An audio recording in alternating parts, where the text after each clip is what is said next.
Oi pessoal, passando aqui para deixar mais uma mensagem, gravar mais um vídeo para esse canal que tem o intuito de refletir sobre as expectativas que Jesus tem para nós e expectativas que nós temos sobre Ele, quem Ele é, qual é a razão, seus motivos, o que Ele pode fazer em nós e através de nós.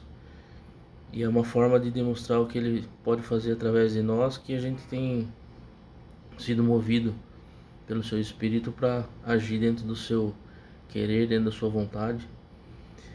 E é uma mensagem curtinha, vou deixar aqui com vocês, intitulada assim como um nome para a gente poder gravar, como Rei Executivo. Jesus é o Rei. Jesus é o nosso Rei, é Ele que governa, é Ele que está às portas para governar com poder e glória de forma eterna. E por que o Rei Executivo? Vamos lá.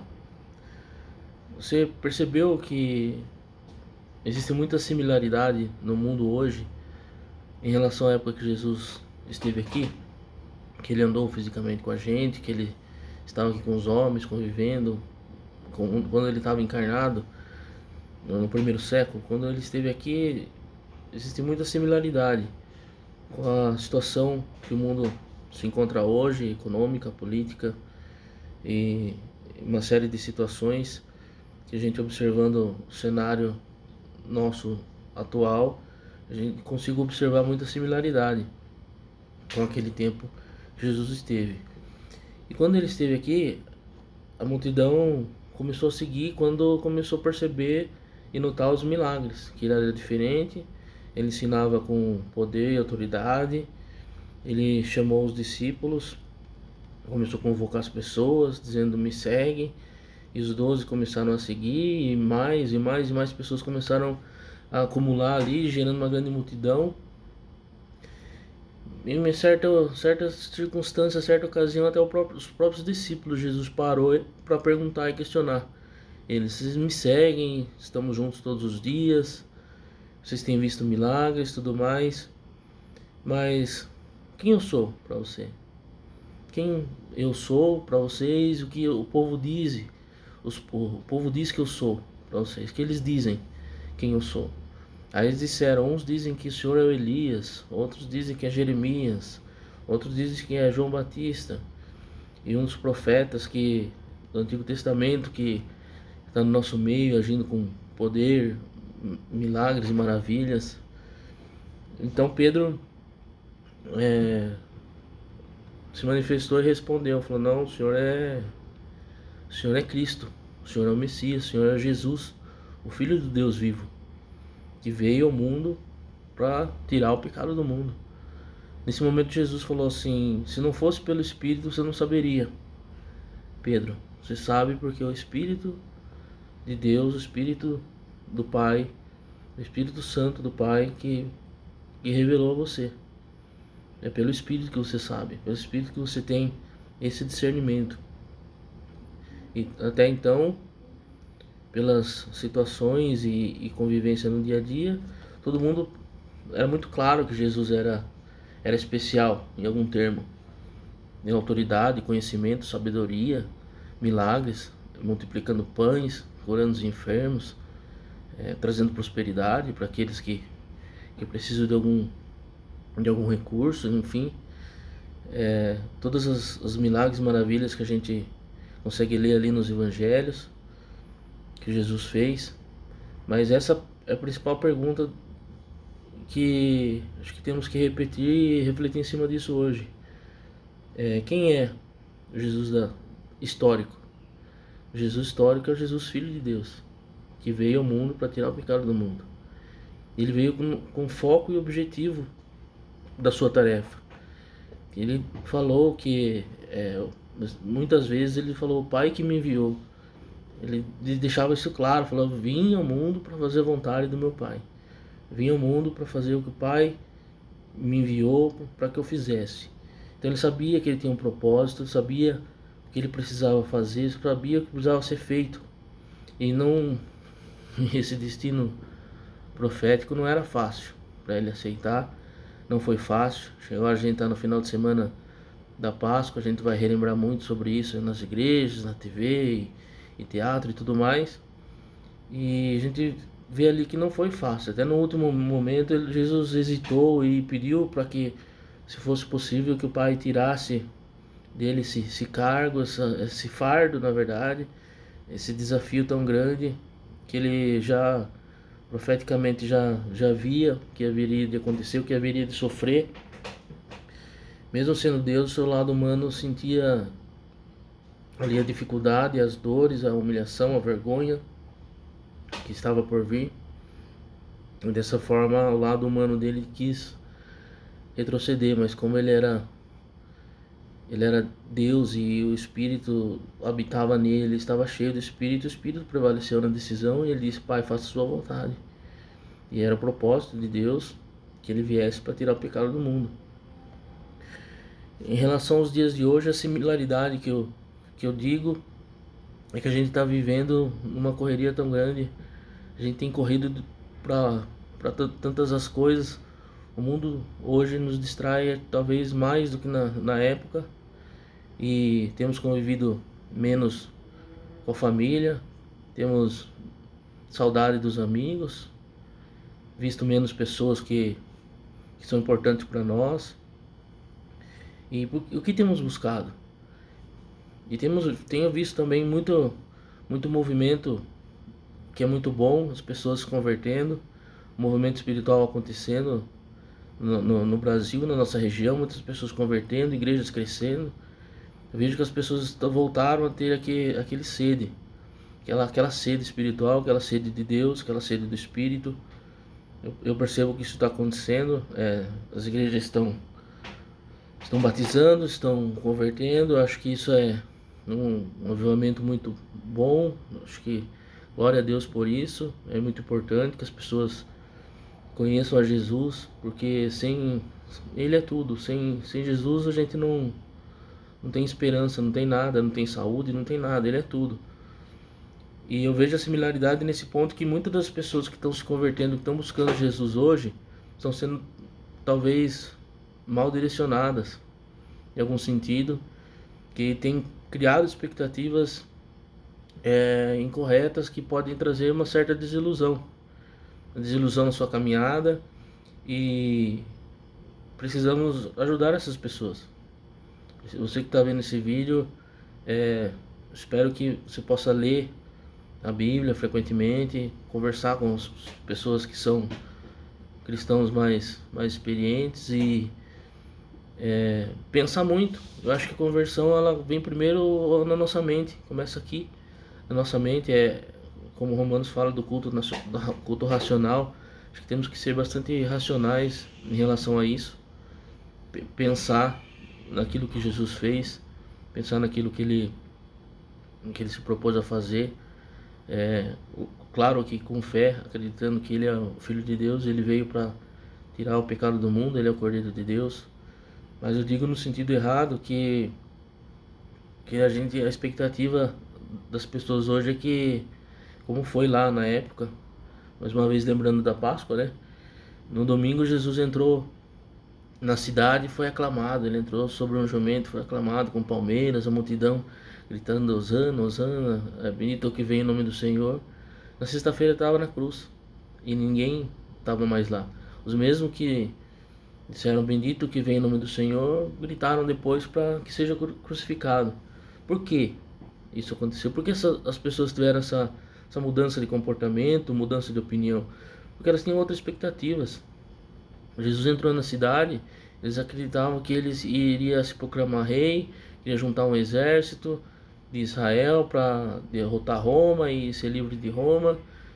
Acharam que ele ia ser um rei executivo, que ia trazer uma gestão sobre Israel, que ia ser um rei que ia cuidar da economia, que ia cuidar da saúde, que ia cuidar da segurança. E não é esse o objetivo de Jesus, não era esse, não foi esse o objetivo. Aí ele entrou na cidade, se reuniu os discípulos e seguiu o seu plano, e as pessoas, de certa forma, ficaram frustradas. Ele falou: não, esse não é nosso rei, não é esse que vai nos libertar. Mas a libertação que Jesus trouxe foi muito mais profunda, uma libertação eterna. A gente estava morto, todos nós estávamos condenados à morte pelo primeiro pecado. Então ele veio para fazer uma nova aliança, e através de seguir o objetivo da forma fixa e firme, que ele nos trouxe a vida através do seu sangue, através do sangue que purifica todo pecado, através da sua ressurreição, que ressuscitando ele provou que ele é Deus, que ele é vivo, que ele vive e que ele vai voltar, né? A gente pode crer nisso e ver o cenário mundial muito próximo disso, muito preparado para isso. Sinto que estamos vivendo assim, a gente ouve há muito tempo, mas a profecia vai se cumprir em breve. A gente vai ver Jesus vindo nos ares e ele está às portas. Então é importante que a gente tenha esse entendimento. Lá no passado as pessoas não tiveram, esperavam outra coisa de Jesus. E hoje eu vejo que isso está se repetindo. As pessoas buscam a Jesus hoje para que tenha prosperidade nos seus negócios, para que tenha saúde, para que melhore sua saúde, um milagre na área da saúde. Buscam a Jesus hoje para que consigam um bom casamento, bons relacionamentos, ou muita gente desesperada que só busca paz. Claro que Jesus pode dar tudo isso, ele vai dar tudo isso. Ele proporciona todas essas coisas, como está escrito, aquele que poupou seu próprio filho não lhe dará todas as coisas. Deus vai trazer tudo isso para nós, para nossa vida. Ele quer nos transformar de forma completa. A obra que ele vai fazer para aquele que crê, aquele que aceitar o seu sacrifício, aquele que aceitar como Senhor e vive como ele sendo Senhor, ele vai trazer todas essas coisas. Mas essas são as demais coisas que a Bíblia diz quando ela diz que buscai o reino de Deus em primeiro lugar. Essas são as demais coisas que falam que serão acrescentadas. O objetivo principal do nosso Senhor Jesus foi salvar a nossa alma. Foi salvar e nos livrar do inferno, do fogo eterno. Acho não, assim, eu já ouvi uma frase que eu acredito muito, que a pior coisa do inferno não é o lago de fogo, enxofre e sofrimento e ranger de dentes. A pior coisa que pode acontecer é você estar separado do Pai para sempre, para a eternidade, longe de Deus, sem a presença de Deus, e que Jesus não vai estar lá. Acho que para quem conhece, quem foi transformado por Jesus, a pior parte pode ser essa. Com certeza é essa, saber que Jesus não vai estar lá. Então, para que a gente possa refletir sobre isso, que Jesus ele é o Cordeiro de Deus. Ele veio para tirar o pecado do mundo. É isso que temos que buscar nele, a salvação. Glorificá-lo, agradecê-lo. As demais coisas, ele acrescenta, as demais coisas ele faz, porque, vou repetir, sendo o Pai tão amoroso que não negou seu próprio Filho, não nos dará as demais coisas? Andando com Jesus, estando com Jesus, ele convocava os seus discípulos e falou assim: não, só pega uma bolsa com algumas coisas que você consegue levar na mão, o resto é comigo, o resto eu vou providenciar, eu cuido de vocês.